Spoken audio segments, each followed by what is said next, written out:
नमस्कार दोस्तों, स्वागत है आप सभी लोगों का आपके अपने online platform RV the vision पर। हम लोग करंट अफेयर्स देख रहे हैं और आज इस महत्वपूर्ण श्रृंखला में हम लोग सेट नंबर 3 देखेंगे। जो लोग अभी तक सेट नंबर 1 और 2 नहीं देखे हैं वो प्लेलिस्ट में जाकर के सेट नंबर 1 और 2 दोनों देख सकते हैं। तो चलिए शुरू करते हैं आज के इस महत्वपूर्ण सेशन को। हाल ही में किस राज्य में भारत के प्रथम डिजिटल विश्वविद्यालय का उद्घाटन हुआ है? ऑप्शन दिया गया है केरल, राजस्थान, ओडिशा या मणिपुर। तो इसका राइट आंसर क्या हो जाएगा?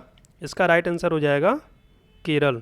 अगर हम लोग इस डिजिटल विश्वविद्यालय की बात करें तो देश के प्रथम डिजिटल विश्वविद्यालय university of digital sciences innovation and technology का उद्घाटन 20 फरवरी 2021 को केरल के तिरुवनंतपुरम में मंगलापुरम स्थित टेक्नोसिटी में हुई। हम लोग अगला प्रश्न देखते हैं। अगला प्रश्न पूछा गया है कि हाल ही में 78वें गोल्डन ग्लोब अवार्ड्स में किसे बेस्ट मोशन पिक्चर का अवार्ड मिला है?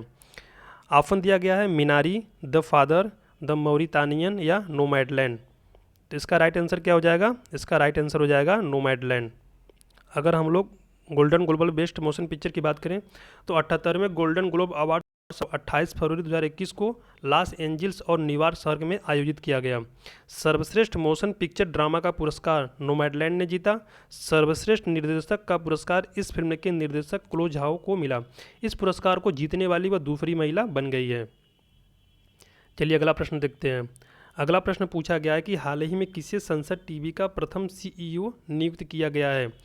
ऑप्शन दिए गए हैं आयुष प्रताप, जेके जगदीशन, रवि कपूर या योगेश भट्ट। तो इसका राइट आंसर हो जाएगा रवि कपूर। देखिए, अगर बात करें संसद टीवी की तो हाल ही में 2 मार्च 2021 को लोकसभा टीवी और राज्यसभा टीवी का विलय कर एक नया नाम संसद टीवी दिया गया था और इसके प्रथम सीईओ कौन बने हैं? उसके प्रथम सीईओ बने हैं रवि कपूर। चलिए हम लोग अगला प्रश्न देखते हैं। अगला प्रश्न पूछा गया है कि ईज ऑफ लिविंग इंडेक्स 2020 में 10 लाख से अधिक आबादी वाले शहरों में किसे शीर्ष स्थान मिला है? ऑप्शन दिए गए हैं जयपुर, बेंगलुरु, अहमदाबाद या वडोदरा। तो इसका राइट आंसर क्या हो जाएगा? इसका राइट आंसर हो जाएगा बेंगलुरु। बेंगलुरु को इस सूची में पहला स्थान मिला है, पुणे को दूसरा स्थान मिला है, जबकि अहमदाबाद को तीसरा स्थान मिला है। अगला प्रश्न हम लोग देखते हैं, क्वेश्चन नंबर 5। इसमें पूछा गया कि हाल ही में भारतीय मूल की कौन सी महिला न्यूयॉर्क फेडरल रिजर्व बैंक की मुख्य परिचालन अधिकारी और उपाध्यक्ष बनी है? आपके ऑप्शन दिए गए हैं अश्का नूर, मोहिनी दास, नौरीन हसन या प्रीति गोखले। तो इसका राइट आंसर क्या हो जाएगा? इसका राइट आंसर हो जाएगा नौरीन हसन। नौरीन हसन को हाल ही में अमेरिका में न्यूयॉर्क फेडरल रिजर्व बैंक के मुख्य परिचालन अधिकारी और उपाध्यक्ष बनाया गया है। अगला क्वेश्चन हम लोग देखते हैं। अगले प्रश्न में पूछा गया है कि हाल ही में किस शहर में भारत का पहला ट्रांसजेंडर कम्युनिटी डेस्क खुला है? ऑप्शन दिए गए हैं जयपुर, चेन्नई, भोपाल या हैदराबाद। तो इसका राइट आंसर क्या हो जाएगा? इसका राइट आंसर हो जाएगा हैदराबाद। अगर हम लोग इस ट्रांसजेंडर कम्युनिटी डेस्क की बात करें तो यह ट्रांसजेंडर कम्युनिटी डेस्क तेलंगाना के हैदराबाद के गचिबोलिबी पुलिस स्टेशन पर साइबराबाद पुलिस द्वारा लॉन्च किया गया। अगला प्रश्न हम लोग देखते हैं। अगले प्रश्न पूछा गया है कि हाल ही में किस भाषा के मशहूर कवि NS लक्ष्मी नारायण भट्ट का निधन हुआ है? ऑप्शन दिए गए हैं कन्नड़, बंगाली, गुजराती या फिर मराठी। तो इसका राइट आंसर क्या हो जाएगा? इसका राइट आंसर हो जाएगा कन्नड़।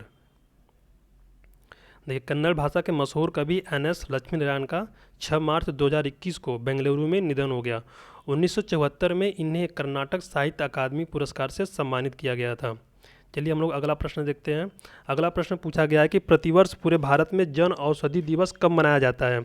ऑप्शन दिए गए हैं 7 मार्च, 8 मार्च, 10 मार्च या फिर 5 मार्च।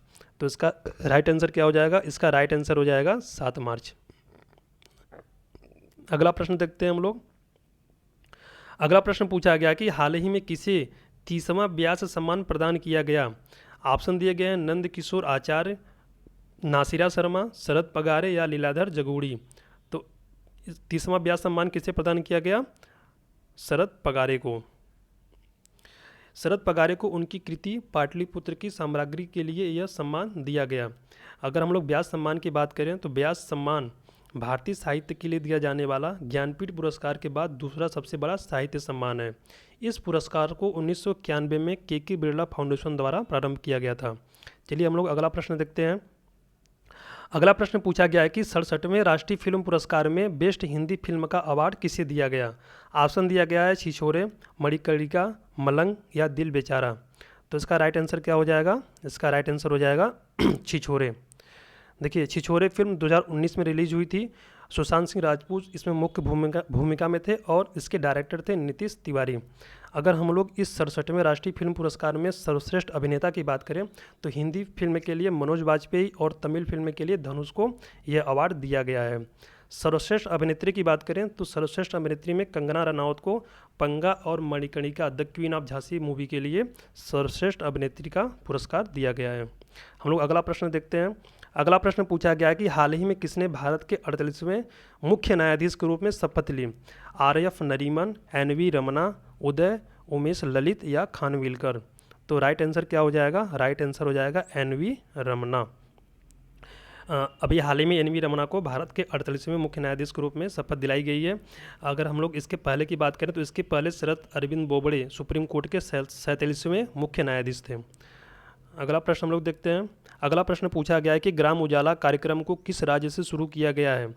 आपके ऑप्शन दिए गए हैं छत्तीसगढ़, झारखंड, बिहार या उत्तर प्रदेश। तो इसका राइट आंसर क्या हो जाएगा? इसका राइट आंसर हो जाएगा बिहार। देखिए, ग्राम उजाला कार्यक्रम जो है वो बिहार के आरा जिले से प्रारंभ किया गया था। इसके अलावा इसके प्रथम चरण में टोटल 5 जिले शामिल थे।